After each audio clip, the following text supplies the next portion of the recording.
ये कहानी है एक छोटी सी बच्ची की जिसको बहुत गुस्सा आता था, बात बात पे गुस्सा आता था। और जब उसको गुस्सा आता था तो वो ये नहीं देखती थी कि उसके सामने कौन है, और जो उसके मन में आता था वो सब बोल देती थी। कई कई बार तो वो कुछ चीजें उठाती और जमीन पे फेंकती और तोड़ देती। तो उसके माँ बाप बहुत परेशान हो गए, उनको समझ नहीं आ रहा था कि वो क्या करें। उन्होंने बहुत कोशिश करी उस बच्ची को समझाने की अलग अलग तरीके से, लेकिन वो बच्ची समझ ही नहीं रही थी। फिर एक दिन उसकी माँ ने उसकी ट्यूशन टीचर से बात करी, क्योंकि ट्यूशन टीचर ही एक ऐसी थी जिसकी कि वो बात सुनती थी। तो उसकी टीचर ने उसकी माँ की सारी बातों को सुना और उनको बोला कि आप चिंता मत करो, आने वाले कुछ दिनों के अंदर अंदर ही इस बच्ची का गुस्सा पूरी तरीके से खत्म हो जाएगा। उसकी माँ को समझ नहीं आया, लेकिन फिर भी उन्होंने कहा कि कोशिश करने में क्या जाता है। फिर उस दिन रोज की तरह जब वो टीचर आई और वो क्लास शुरू होने वाली थी, तो उसकी टीचर ने उस बच्ची से कहा कि आज हम पढ़ाई नहीं करेंगे, आज हम एक गेम खेलेंगे।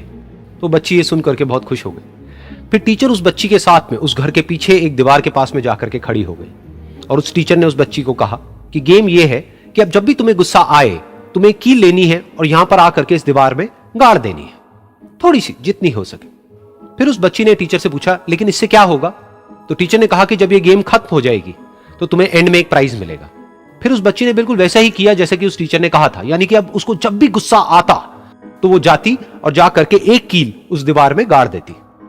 तो जैसा कि उस लड़की को बहुत गुस्सा आता था, तो पहले ही दिन वहां पर 10 से ज्यादा कीलें गड़ गई।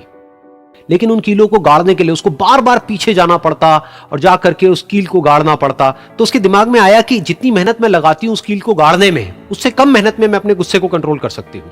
अगले दिन 8 कीलें गड़ी, उसके अगले दिन 6, फिर 4, फिर 3, फिर 2, फिर 1। फिर एक ऐसा भी दिन आया जब एक भी बार उसको गुस्सा नहीं आया और एक भी कील उस दीवार में नहीं गड़ी, और वो बच्ची बहुत खुश हो गई। खुशी खुशी वो अपनी टीचर के पास में गई और जाकर के उनको बताया कि देखो मैम, आज मैंने एक भी कील उस दीवार में नहीं गाड़ी है, क्योंकि मेरे को एक बार भी गुस्सा नहीं आया है।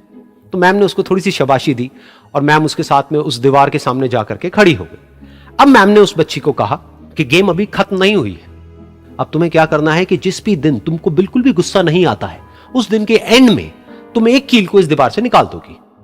तो बच्ची ने वैसा ही किया, लेकिन क्योंकि कीलें बहुत ज्यादा थी तो 1 महीने से भी ज्यादा टाइम लग गया उन सारी कीलों को बाहर निकलने में। लेकिन एक दिन ऐसा भी आया जब सारी कीलें उस दीवार से बाहर निकल गई। फिर वो बच्ची बहुत ही खुश होकर के अपनी टीचर के पास में गई और जाकर के बोला कि अब उस दीवार में एक भी कील नहीं है। तो उसकी टीचर उस बच्ची के साथ में उस दीवार के सामने जाकर के खड़ी हुई, उसने देखा कि एक भी कील नहीं है दीवार में। फिर उसको उसकी एक फेवरेट चॉकलेट गिफ्ट करी और बोला कि तुम इस प्राइज को जीत गई हो। बच्ची बहुत ही खुश हो गई। फिर टीचर ने उस बच्ची से पूछा कि क्या तुमको इस दीवार में कुछ नजर आ रहा है? तो बच्ची ने कहा, नहीं मैम, इसमें तो कुछ भी नहीं है, सारी कीलें निकल चुकी हैं। तो उस टीचर ने कहा, एक बार ध्यान से देखो, शायद कुछ नजर आए। तो उस बच्ची ने दोबारा देखा और कहा, वो जो कीलें मैंने गाड़ी थी उसके कुछ निशान मुझे नजर आ रहे हैं दीवार में। जब बच्ची ने ये देख लिया, फिर उसकी मैम ने उस बच्ची को कहा, जैसे तुमने इस दीवार में कील गाड़ी और अब तुम उस कील को तो निकाल सकती हो लेकिन उसके निशान को नहीं मिटा सकती, ठीक इसी तरह से होता है जब तुम गुस्सा करती हो। जब तुम गुस्सा करती हो अपने माँ बाप पे या किसी पे भी, तो उनके दिल पर चोट लगती है, उनको दर्द होता है और वहां पर एक निशान रह जाता है। उस निशान को तुम चाह करके भी हटा नहीं सकती, फिर चाहे तुम उनसे जितना मर्जी माफी मांग लो। ये सुनकर बच्ची को अपनी गलती का एहसास हुआ और वो रोने लगी, और वो भागती हुई गई और अपनी माँ के पास में जाकर के उनसे गले लग गई और अपनी माँ को बोली कि मम्मा, मैं आज के बाद कभी गुस्सा नहीं करूंगी, मुझे समझ आ गया मैंने क्या गलती करी। और उस दिन के बाद उस बच्ची ने कभी गुस्सा नहीं किया।